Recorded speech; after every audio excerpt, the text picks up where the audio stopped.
Assalomu alaykum. Bugun sizlar bilan mazali tvorogli bulochka tayyorlashni o'rganamiz. Buning uchun iliq sutga dro'jji solib aralashtirib oshirishga qo'yib qo'yamiz.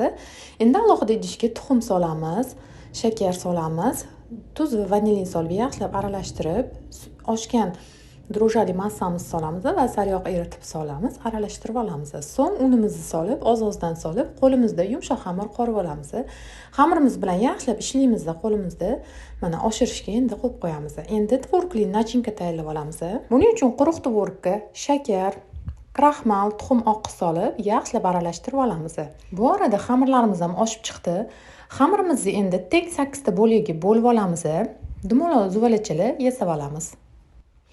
Endi ham bitta xamirimizni juva yordamida yoyib, ikkita chetini pichoq yordamida aylana shaklda kesib olamiz va videoda ko'rsatilgan shaklda tugib chiqamiz. Tugilgan bulochkalarimizni listga terib, ustidan paket yopib, 10-15 minutga yana tindirib qo'yamiz. Yana oshib chiqqandan so'ng o'rtasiga tvorogli nachinka solamiz, atroflariga chetiga tuxum surib, o'rtasiga xohishga qarab mevalar terib chiqamiz va qizigan duxovkada 180 gradusda 20-25 minut atrofida pishirib olamiz. Mana juda ham oson va tez tayyor bo'ladigan bulochkamiz ham tayyor bo'ldi.